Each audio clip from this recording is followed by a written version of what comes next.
Swastiastu. Halo semuanya, sebelumnya mohon izin kepada Ibu Nita Anggraini selaku dosen dari mata kuliah pengantar manajemen. Pada video kali ini saya akan menjawab soal UTS dari mata kuliah pengantar manajemen, di mana terdapat 2 soal dalam bentuk kasus. Tak kenal maka tak sayang, maka izinkan saya untuk memperkenalkan diri terlebih dahulu. Saya Nika Detira Juniantari dengan akhiran NIM 017 nomor absen 17 dari kelas manajemen APAGI. Pada kasus yang pertama, yaitu sebuah organisasi nirlaba di Bali bergerak di bidang pendidikan masyarakat. Dalam 2 tahun terakhir ini, partisipasi relawan menurun drastis. Ketua organisasi merasa sudah membuat rencana kegiatan dengan baik, namun pelaksanaannya sering tertunda dan juga koordinasi antar tim itu kurang efektif. Selanjutnya, saya akan membahas soal satu persatu. Dimulai pada bagian A, yaitu analisislah fungsi manajemen yang paling lemah pada kasus ini. Setelah saya mencermati permasalahan ini, menurut saya fungsi manajemen yang paling lemah pada kasus ini yaitu organizing dan juga activity. Dimana organizing itu juga bisa dikatakan sebagai pengorganisasian, dikatakan lemah karena pembagian tugasnya tidak berjalan secara efektif, tidak ada kejelasan struktur kerja dan juga alur komunikasi yang tidak terbangun secara sistematis. Dan yang kedua ada activating atau pelaksanaan, dikatakan lemah karena bisa ditandai dengan seringnya tertunda pelaksanaan kegiatan, kurangnya upaya penggerakan, serta kurangnya motivasi terhadap relawan. Meskipun rencana kegiatan sudah disusun secara matang, tetapi jika lemahnya 2 fungsi ini membuat rencana tidak optimal saat diimplementasikan. Selanjutnya, pada bagian B adalah langkah-langkah manajerial yang menurut saya perlu dilakukan. Untuk memperbaiki efektivitas organisasi, saya menilai bahwa ada beberapa langkah strategis yang sekiranya perlu dilakukan. Yang pertama yaitu menetapkan struktur organisasi yang lebih terarah, seperti pembagian tugas atau peran yang lebih jelas. Yang kedua yaitu menyusun SOP yang baku untuk setiap kegiatan, di mana dengan adanya SOP ini, setiap program memiliki standar waktu, tahap kerja, dan penanggung jawab yang tidak ambigu.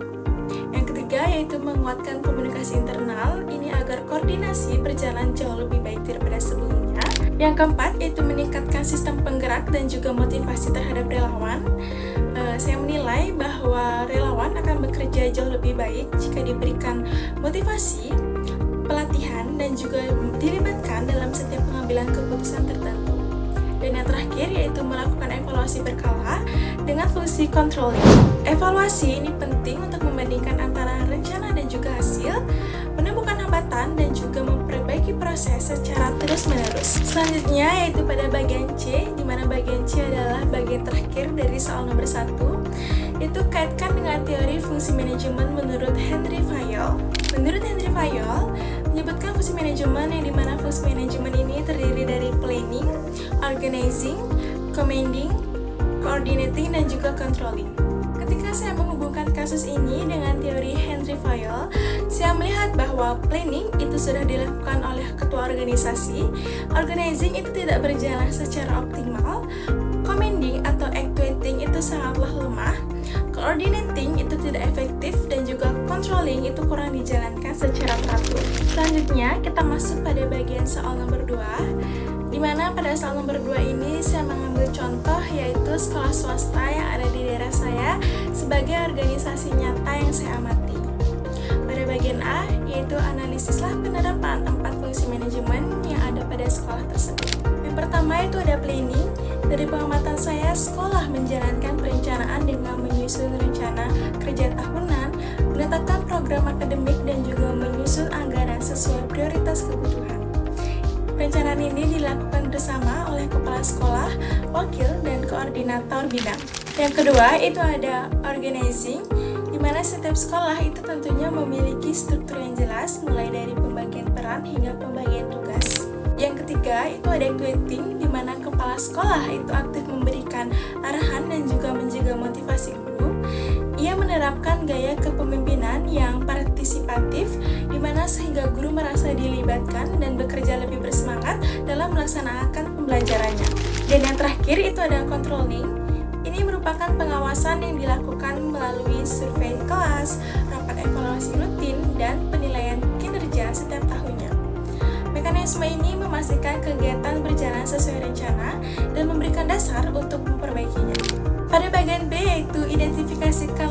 masalah manajerial yang dihadapi. Salah satu yang dari saya amati adalah rendahnya tingkat kehadiran dan kedisiplinan siswa dalam mengikuti kegiatan pembelajaran, di mana siswa sering datang terlambat, mengerjakan tugas dengan tidak tepat waktu, hingga kurangnya aktif atau partisipasi di kelas.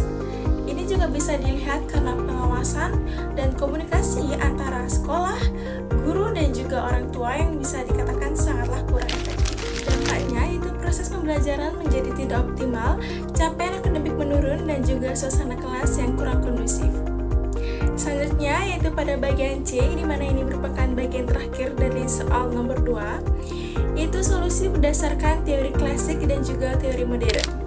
Berdasarkan teori klasik Henry Fayol, sekolah perlu memperkuatkan fungsi pengawasan atau controlling dan juga koordinasi atau coordinating, di mana misalnya dengan penegakan aturan disiplin dan pengawasan yang ketat terhadap kehadiran siswa dalam pembelajaran. Berdasarkan teori manajemen modern, itu sekolah juga dapat menggunakan pendekatan motivasi dan juga teknologi seperti memberikan penghargaan bagi siswa disiplin dan juga menerapkan sistem absensi online agar lebih efisien. Nah, itu tadi jawaban UTS saya dari mata kuliah pengantar manajemen. Dari dua analisis tersebut, saya dapat menyimpulkan bahwa keberhasilan sebuah organisasi itu sangat bergantung pada bagaimana fungsi manajemen dijalankan secara lengkap.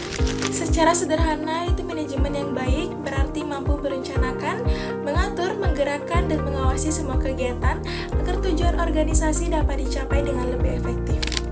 Baik, itu dia penjelasan yang dapat saya sampaikan. Saya mohon maaf jika ada kesalahan, baik yang dilakukan secara tidak sengaja maupun sengaja.